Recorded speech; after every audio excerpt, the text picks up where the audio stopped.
So all it seemed to take was a good shave by a couple of guys, a haircut, a change of a stick, and everything's fine in Bruins land. Welcome into Morning Brew with Jaffe and Razor. We're talking about you, right? Yeah, exactly. That's that's the big part of the discussion. Took me a while to shave. I had to change razors actually. 4-0 Bruins win over the New York Rangers in a game that for a first period wasn't, even though it was 2-0 Bruins, I don't think the score was indicative of how the game was played, in that it was played more in the Bruin zone than it was in the Rangers zone. And then the Bruins seemingly took control at the end of the first, into the second and third. And I don't want to say cruise to an easy victory, but they did what they had to do. So there will be some people that say, Razor, that's the New York Rangers. You should beat them. Absolutely right. But you have to be able to find the positives and treat this game positively. If you're also going to say, when they lose to New Jersey, for instance, how could you lose to New Jersey? My point is, you're going to have those and you're going to have these. So find it, deal with it, and go with it. Meaning the Bruins, hey, they did a good job. They did what they should have done when it was all said and done tonight. It's the National Hockey League, and we said it against the New Jersey Devils when they lost. You can't just throw your stick on the ice and expect to win. There's a lot of good players on the ice that are trying to win, and that's no different for the New York Rangers. They've been playing pretty well lately. They've been getting points off of other good teams. So there's no room for, they should just beat that team. The Bruins tonight didn't necessarily have a great start. It was on the first line tonight. The 6 shifts that they had in the first period were dominant. Everyone else was very average at best. You're being kind. Yeah. The Rangers were doing a good job moving their feet. They were getting pucks in deep. And at the end of the day, Marchand's shorthanded goal, it wasn't Marchand, but it was Marchand's. Patrice put it in. I understand that, but Brad did all the work. That turns out to be the backbreaker.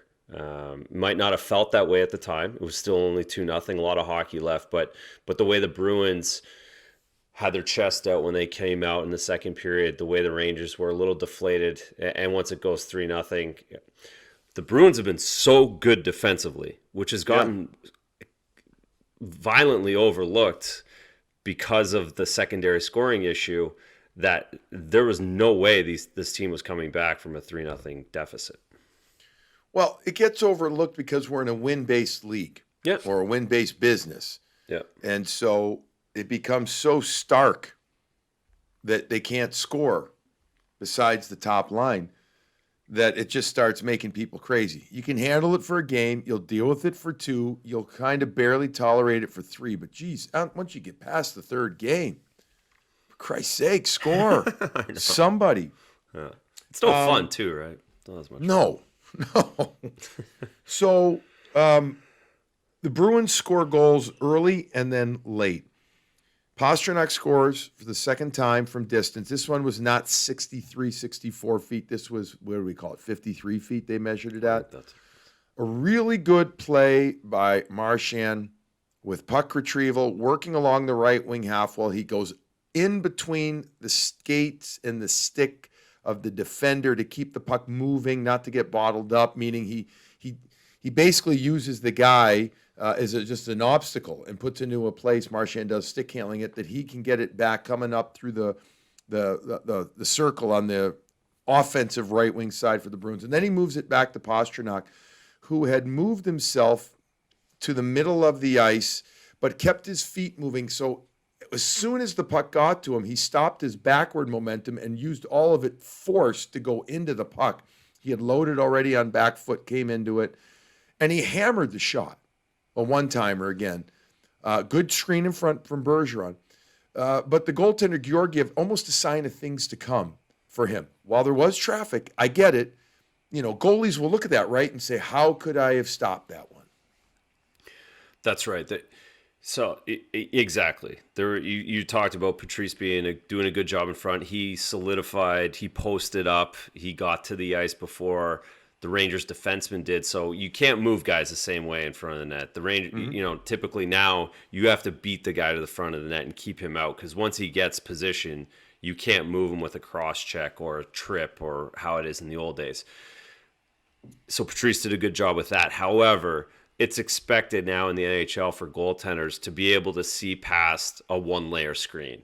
Now, if there's 2, 3 layers, then you give guys a Right. pass. If the D man sifts it through, 5, 6, 7 bodies, then it's okay. But in this case, despite the fact that it's Pasternak and he can beat goalies with pace and with his speed of his shot, in this case, it's only Bergeron and half of a defenseman that he has to look around. So, in hindsight, Georgiev wants that back, especially with how well his team played in the first period.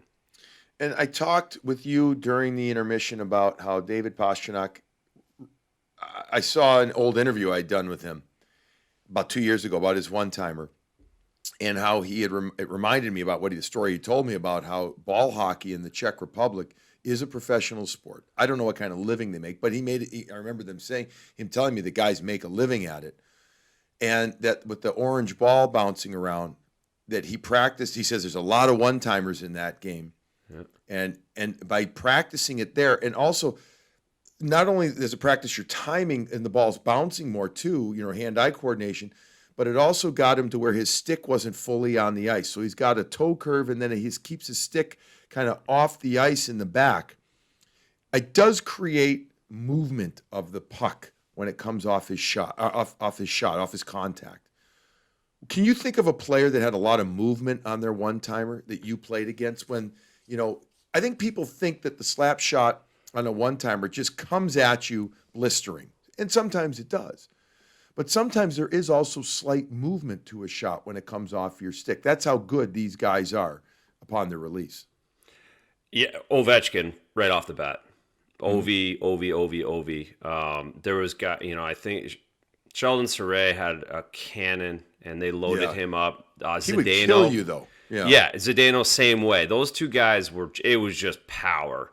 In 2007, Zdeno's was 105, and Hammer Surrey's was right behind that. But Ovechkin's the guy that always had movement on his shot for me. He always loaded up and he always hit it differently. And so Belleville, we played tons of ball hockey growing up. Hmm. I never really played too much, but in Belleville we had ball hockey and it was serious business. The Team Canada would go over to the Czech Republic, so I know it's similar. Hmm. They'd have senior teams, and man, nothing more fun than having a 6-pack and going down to the Belleville Arena in the summer and watching those guys play ball hockey, because there's a fight breaking out and those guys are in sneakers and, Yeah.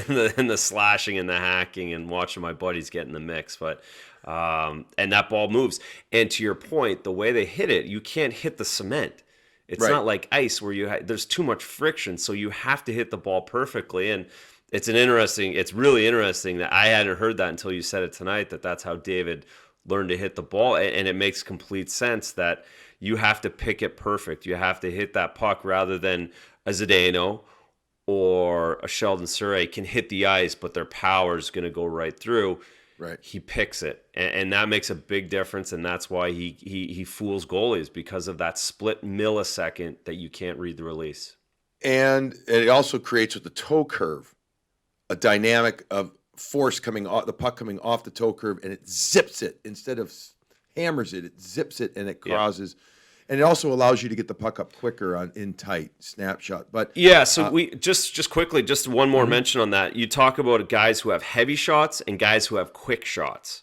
mhm. A guy like Zdeno is a heavy shot. It's coming hard and it's real heavy.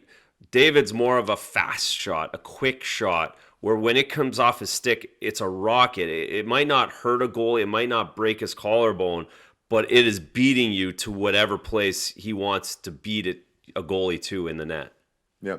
So trying to just give fans a good visual, a regular person, like if I'm taking a one-timer, I'm trying to hit it off the middle part of my stick blade. I'm trying to have it hit that sweet spot, right? If you think about a golf club, right in the face. Yeah. What David is trying to do when he hits it, and it's natural now for him, actually because the heel to middle of his stick is actually off the ice more, the way it's just rockered or lied, and also the way he moves it. He's actually hitting it from middle to toe off his one-timer. I don't want my one-timer to go off the toe of my stick, because if I do, I'm flubbing it somewhere. Yeah, I want like it to go, right, exactly. I want it to come off the middle of my stick blade when I'm doing it. Did you ever face Al McGinnis, by the way, ever? I miss Big Al, fortunately. Okay. Yeah, good. Because that's hard and heavy. They're hard and quick. Heavy and quick, that's what he had. He had it all. He used wood sticks, too. Jeez Louise. All right, so one-timer. Bruins up 1-0. After that, you made a great point during the Nesson show about how the next 3-4 shifts before the Marchand, Bergeron, Pastrnak line come back on the ice, every line that went out there did squat and lost momentum. And that's the kind of thing that drives a coach or his staff crazy. I guarantee you Butchie was on the bench, if at least internalizing it like, are you kidding me? We get this goal, let's go, let's build off of it. And they didn't right there. And I'm not going to lie to you, at that time watching it, I'm like, oh no, here we go. I thought the Rangers were going to tie it up at one point, and then within 5 minutes of that goal. That's what I was saying. I was waiting for that to happen. No, that's the feel, and we've seen that. We've seen them give that goal up real quick in games recently, and that's, again, it's not necessarily. I don't think the coaching staff necessarily dwells on the actual scoring of the secondary, the second, third, fourth lines. It's not about, but it's a matter of them carrying that momentum. And when this team's rolling, that perfection line goes out and scores, and then they throw out Coyle's line against the matchup, and then those guys forecheck. And then you throw Krejci's line out, and those guys forecheck. And then Corrali's line goes out, and then all of a sudden, it's halfway through the game, they've got 15 shots on goal, and they're wearing the other team down. And that's what's been lacking, I think, in the last few games, and that was certainly lacking in the first period after that goal. We talked about it on TV. We took pictures, like it was literally every shift. Those 3 shifts after that goal from all 3 other lines, it was in their end, and they couldn't get it out. And that's that momentum, that issue. That's where you put your team in a tough spot, and you get worn down, and pucks start going in. Yeah, you win games with follow-up shifts, and you lose games right there because, as you said, momentum swing right there. If that they were fortunate that the Rangers didn't tie that up. Rangers tie that up within 5 minutes of that Pastrnak goal. You got yourself a whole different. Oh, it's a dogfight. It's a dogfight. It is. It's going to be a sluggo kind of, grinded out fest. Yeah. They didn't. That's the good news. Reality is, though, Bruins weren't good for a couple of minutes. Late in the first, we go to the shorthanded goal. Marchand, again, victimizing Pavel Buchnevich, who actually had a pretty darn good game for the Rangers. I know. I like that guy. I do. I mean, I said it to you, but I like that guy a lot. I do too. But a forward back on D, Marchand recognizes that. Not sure what Buchnevich is trying to do there with the hack, pick up his stick and almost for like feigned like he was going to chop him. If you're going to do that, take the penalty. Take the penalty and chop him. I mean, you're already up. It's 5-on-4. Like, take the penalty if you feel that desperate at that point. Right. I mean, Buchnevich, and that it was like he was half pregnant. You can't be. Like it's one or the other. Right. You're either a defenseman or you're not. You're either going to make a play or you're not. And he did nothing. He pretended to almost, and then Marchand just abused him. Yeah. Dances by him. Backhand pass. Adam Fox misses Bergeron. Can't pick him up. Bergeron doesn't make a mistake. So 2-0 heading into the second period. Then the players of, I would call major scrutiny. I mean, there's a better term for it, I'm sure. Under the microscope, being given a lot of crap. How about that? David Krecji and Jake DeBrusk come through for this team. We got to talk specifically about the two of them. Krecji wasn't bad in his last game. No. We talked about that on Morning Brew after that Island game. I don't even know if he was better in this game, but he got rewarded. And I think that's to your point, what you said last game, keep doing what you're doing, right? And you'll get rewarded. Here he gets his one-timer goal. Yeah. Yeah, and there's, it certainly wasn't a better chance than he had against Varlamov last game. That Varlamov makes pulls it out, horseshoe out and puts a paddle on it. So I agree in the fact I noticed Krecji a lot more the last game, but that's the whole league's, it's cumulative. You have to do it every night. You build on it day to day, and pucks go in and pucks don't go in sometimes. And for David, he did hit it real hard today. He got into space. That power play is moving the puck really well right now, which it wasn't 10 days ago. So that's a positive as well. And he was, he can still shoot the puck. He finds ways to get it on net, and he was he just deserved it. That's the bottom line for me. He deserved it over the last couple games, and Georgiev, again, it was a one-layer shift or one-layer screen again. He had one of his defensemen got in the way about halfway up the ice. Yeah, he was pissed at him. Shot. Well, yeah, I don't know. Was he pissed at him or himself? Which one? No, I think he was aggravated. The guy stood there because when a defenseman, it's kind of he was half pregnant. That D-man was half pregnant in the lane. You either just get out of the way there. Like, the guy's 53 feet away. Just move off to the side. Let me see it. And instead of being in the way and not block it. So I think he was a little annoyed. But again, that's still on the goalie. He's got to find a way to look around that. So there's a nice one-timer, what I would call traditional one-timer, meaning where the contact was made, etc. Yep. Good pass by Grzelcyk. Again, right in the middle of the feet. Makes for instant contact. Great spot. So it's 3-0, and then you get Jake DeBrusk scoring. Jake DeBrusk admitted post-game that he felt it was warranted, the pressure that he's under, the heat he's been taking. However, and I'm paraphrasing all this, he came into this game a bit pissed off. You know what? Good. Get pissed off. It's okay. I thought his post-game interview with us, I thought the post-game Zoom interview were excellent. We'll touch on the post-game with us in just one moment. But when it's all said and done, I mean, we in Bruins land, that goal had to happen tonight. If he had hit the post 4 times, he'd still be taking crap. Maybe even more crap. More so, probably, yeah. Yeah.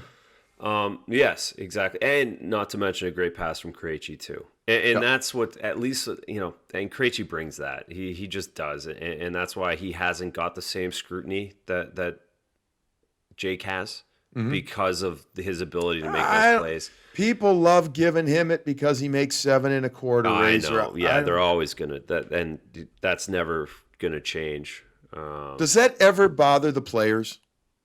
Meaning, when you're in the room, and you're with, there's a guy on your team that is really good, but all of a sudden you're like, geez, that guy's making $4 million more than me.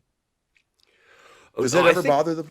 No, I think it bothers guys when someone gets criticized for making money. I think it's the opposite. I've always felt in the room when guys, there's certain guys that I played with that would take a lot of heat because they had contracts that were maybe overpaying them.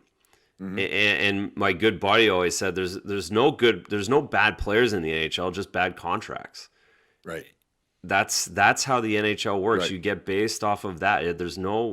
Everybody's great. It's just depending on if you make $600,000, you're always going to be good. No one's ever going to go at you. But if you make $6 million, then you better score 60 goals every year, because otherwise you're going to take criticism. And I think guys feel that the other way. A lot of times where, listen, don't pick on the guy because he didn't making $7 million. He's doing a lot of other things for us right now, and he's still making us better. He's still a great player, and it's not his fault that the team offered it to him. No, but exactly. I know, but people say all the time, but he should be better. He does nothing. Yeah, I know. I don't know. I tend to disagree, but. Yeah. So Jake scores after the haircut and after the shave. A few other guys, Marshy looked like lots of shaving. Lots of shaving. They must have got to that. Yeah. Or the wives had enough. That could be wives' girlfriends. Could be. The reason I shaved, not that anybody gives a crap, but the reason I did it, 1 year to the day. Well, that was tonight's game, and again, we're doing this morning brew at night, again, due to morning restrictions, due to what Razor and I got going. So post game show. This was 366 days to the last Bruins game. So basically, I don't want to say celebrating the anniversary. I'm recognizing the anniversary of the world changing for me, for everybody, but also in the Bruins land, so to speak. And I just said, you know what? I love the beard because I don't really have to deal with it much except to clean it up. And I hate shaving as it is, but maybe I can change it for me. Maybe I can put some positive energy out there and I can shave. The problem is I got like an ingrown hair like all of a sudden above my, well, my it's been mustache there for 360 days. You just didn't I'm know like, it. Holy shit. I'm like, Christ's sake. And now my wife, she sees me. Victoria sees me as I'm leaving for work. And she's like, hey, you shaved. Why? I miss your gray beard. Where did it? You look really bald. I said, yeah, you kidding? I'm like, thanks so much for getting anything later tonight. I'll see you in the morning, I guess. Right. Yeah, I thought, well, maybe I look good enough. Maybe. Hey, nope. Put me in my spot real quick, thankfully, Anyway, listen, but the guy, he got cleaned up. I'm happy for him, but he's got to take it to another level now. He's got to keep up with it. And we it need can't streaky be a Jake one now. and done. We need good streaky Jake now, right? And again, that's the business. This is the business, and it's you can enjoy it. He can have a glass of wine tonight and enjoy that goal, but back to work again tomorrow and back to work Saturday afternoon. And again, we've seen him get streaky, and we talked about it in the summer. This is a guy who gets hot and cold, so hopefully he feels good about himself, and he has to. He has no room to go on another 6 games without scoring a goal right now. He has to go for this team to be successful.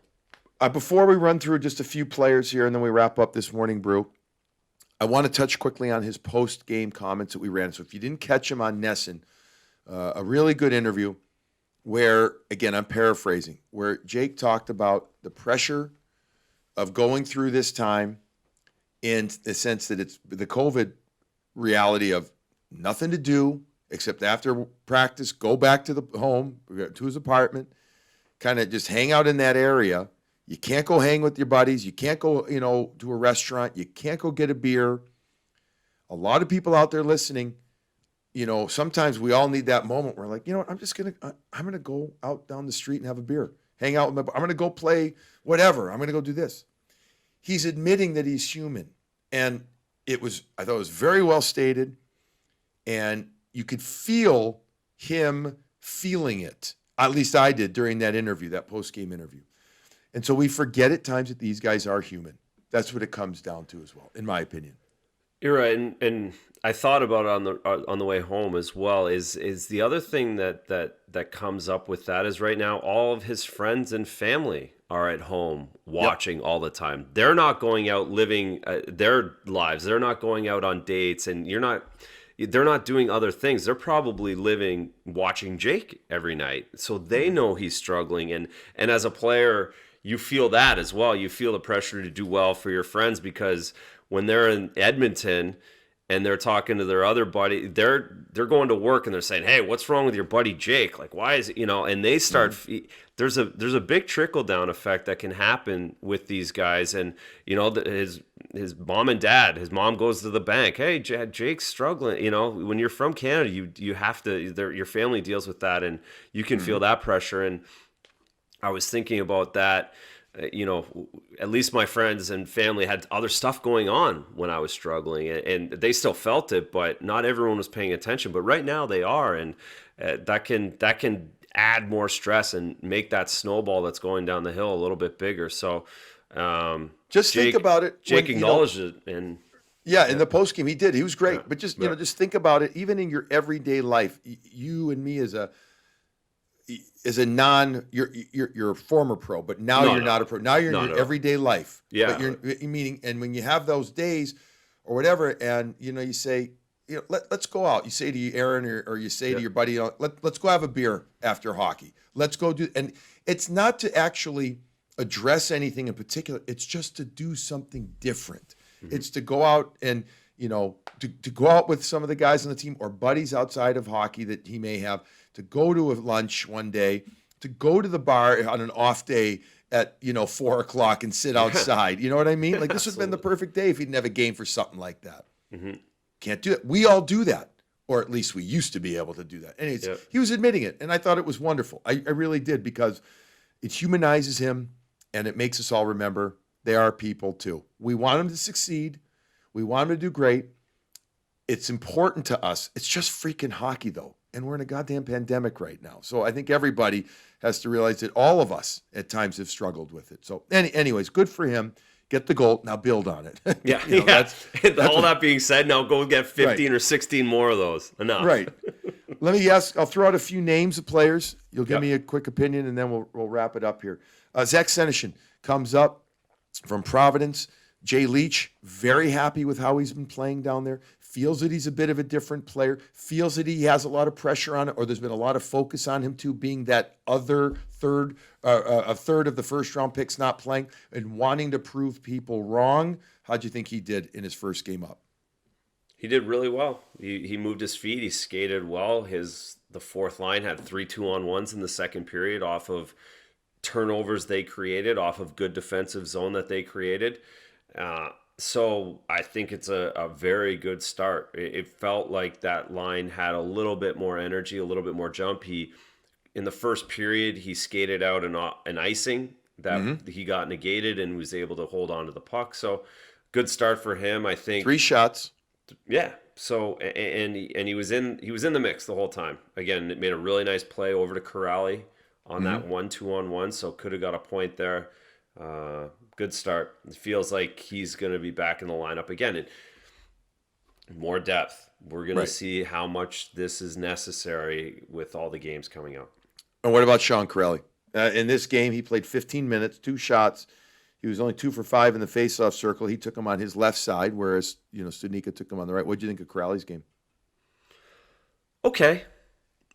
I think it's one of those situations where he's raised the bar and his expectations a little higher than a Zach Senyshyn or a Studnicka or a Frederick, right? Yeah. He's a guy that's really, really important for this team. So, by the way, he scores that goal in the playoffs. He doesn't seem to be able to score in the regular season. Or the Winter Classic, right? So I'll give him the pass on that as long as he's going to do that come May, I guess we're talking about this year. Again, he was in the mix. It looked like he. Charlie Coyle played 16:54, 9 of 13 in the faceoff circle. No attempts again in the game. Third game in a row. Third game in a row. I didn't see him on the ice. Gotta get more. I'd love the guy. Like, I believe in him, but the third lines, it didn't work. I mean, you might have it right there. What were Smith's shots? What was Frederick? Smith had one shot on net, 3 total attempts. Yeah. Frederick 1 attempt. Yeah. So they had 4 attempts, that line. 1 shot, sorry. They had 2 shots and 5 attempts. What is it? 3, 4, 5. I might change that third line a little. I think do you I don't know. I don't know. I mean, I don't think they're going to now. Because I literally didn't think about them all night until right the second when you asked. I didn't even recognize them. Which is not what I wanted to hear. No. Listen, here are some other numbers for the night that I think are very positive. Bergeron, 15:09. That's it. Marchand, he had a penalty, albeit he skated to the wrong penalty box. He had 3 assists, but he only played 14:36. Really good. Mm-hmm. David Pastrnak, just 16 minutes, 4 shots on goal. Jared Tenorti, 22-24. Led all defensemen. My buddy, Benny Boma, the crack statistician, that is not a career high. That is his 3rd highest time on ice at the NHL level. I asked him that late. He came back with that. Last year, he played a game against Calgary that he had 23-plus minutes.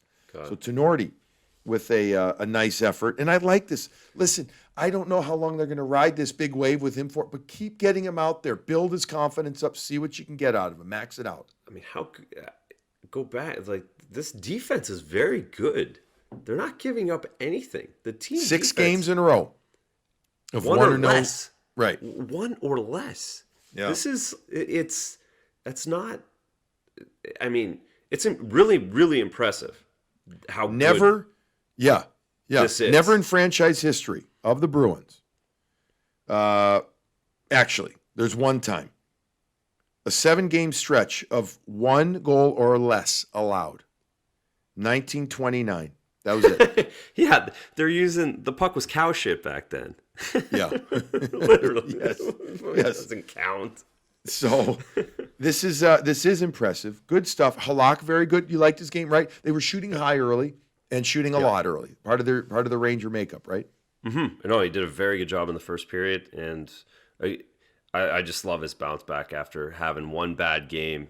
Now he's back in good territory, and I think playing 2 games in a row and probably, like we talked about, probably playing 3 games in a row, he gets good with that consistency and being in the routine. So So in case you didn't get to hear some that. post game, right? In case you didn't hear some post game, folks, we said both of us agree that even if Tuukka has a good practice on Friday, which the Bruins are scheduled to practice at 11:30, and hopefully he will. Hopefully he'll be out there. Get him a good day of work, but then put Halak in for the start on Saturday. I mean, unless Tuukka declares himself 1,000%, which, I mean, again, why would you? Tuukka usually has one time a year where he takes 5 to 7 days off and he comes back like a beast. Yeah. So I just say go with Halak one more time. He's 11-0-1 in his last 12 now against the New York Rangers. Play him again. I do think the Rangers will have Panarin in the lineup and maybe 1 or 2 other changes. David Quinn's going to have to do something, so the Bruins have to respect that and be ready.